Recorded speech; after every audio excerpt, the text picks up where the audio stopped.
Alrighty, fanboys and fangirls, on today's episode of Technoid, by the time this video uploads or not, depending on where I'm at in the day, by now either Apple has or hasn't confirmed their March event, but we do know the March event is officially happening as we are 1 week away from the reported date that many people have been talking about, and whether or not I'm heading into this pretty much in a box whenever they announce the event. It could be today, it could be tomorrow, it could be within minutes after I upload.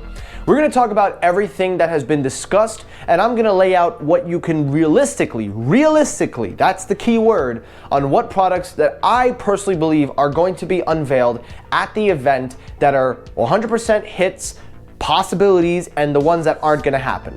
So make sure to stay for the end of the video because you're not going to want to miss this. Don't touch the dial, change your quality to 4K because Technoid starts right now.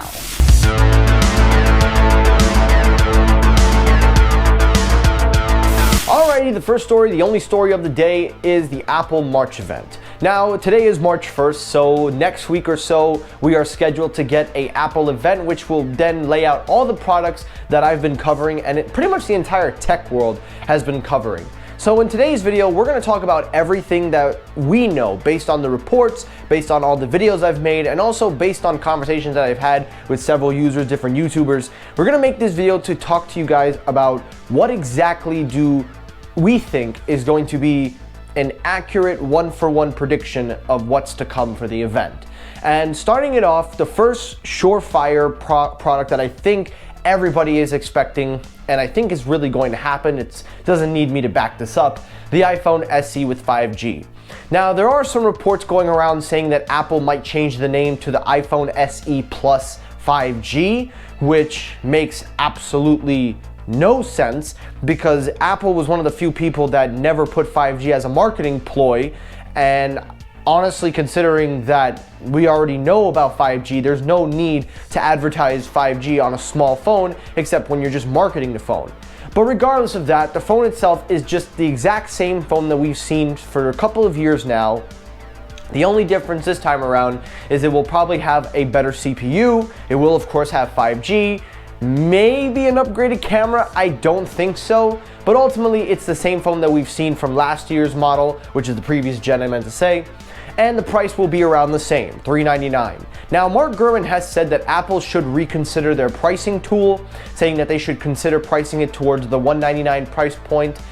Me personally, I agree with that, but not the 5G model. If Apple was to do two SEs, the 4G should be $199 and then the 5G be $399. So you have a $200 difference, and maybe you can make the argument, or maybe even a $100 difference, I don't know. But that's basically the surefire, what we know is happening. Now let's get down to the topic at hand, the Macs. Now, as you know, Apple is phasing out all the Intel modems. They've done a pretty good job of phasing out Intel as a whole from their lineups, but they still have a few to go, and one of them is the Mac Mini high-end version.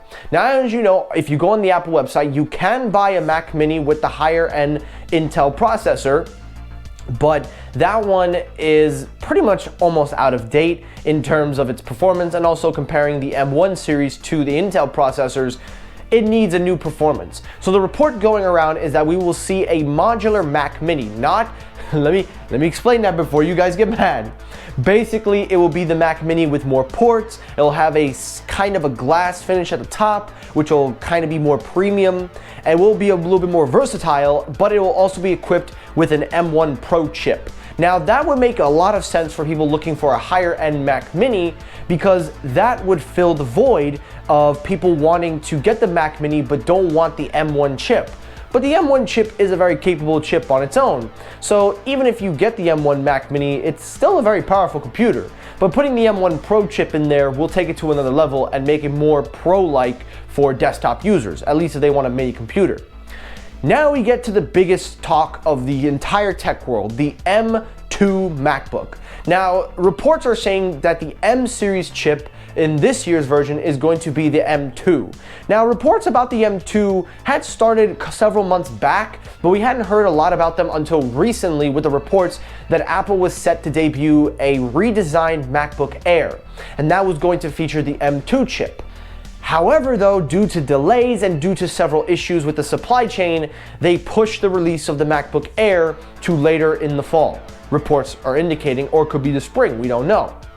But with that said though, it does open the door for the newest product that's now being told that might get the release on Tuesday, the M2 MacBook Pro, which everybody is also certain that that one's gonna happen. I do believe we will see that, but I am here to tell you guys that I am still a little confused why we have a base MacBook Pro when the MacBook Air can do pretty much what the base 13-inch Pro can do.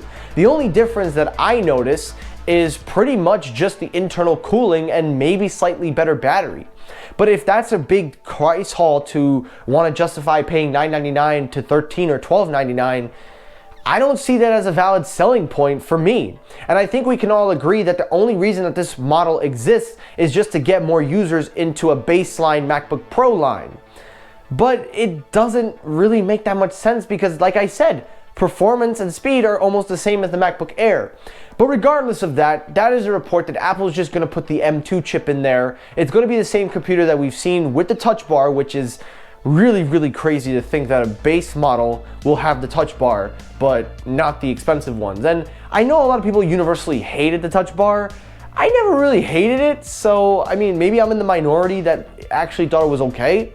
But that's one of the other products that we can expect. So right now we're looking at a high-end Mac Mini. We're looking at a MacBook Pro M2. Speaking of the M2 chip itself, reports are saying that it's not going to be a significant upgrade, but it will be at least 20% more faster, and that the reports are saying it will have, instead of 8-core GPU, it will have a 10-core GPU. So same 8-core CPU, but the GPU will be up to 10-core. So we'll have to wait and see when they debut this chip. And lastly, we get to the wild cards of the event, the ones that we don't know for sure are going to happen. Some reports are indicating that we will be getting a refreshed 27-inch iMac with the tagline Pro, but there's still confirmation waiting on that one, so I'm gonna hold off my reserve on that. And lastly, there's also reports saying that in this March event that we will also see a 24-inch iMac. Now that's where the correlations start to kind of collide, because now we're trying to figure out last-minute reports, trying to figure out what Macs are going in. So if I had to ask you guys to put your expectations on hold for one product, I would put the expectations on hold for literally the iMacs, because I don't think we're gonna see that at this event, or at least if we do see it, put your expectations on hold for that.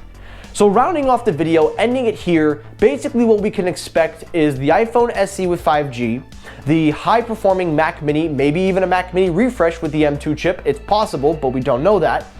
We can expect the M2 chip and the M2 MacBook Pro. So right now, those are the products running for us right now. Those are the safe, surefire bets. The wild card would be the iMac and the iMac Pro with the M1 Pro, maybe even an M2 chip.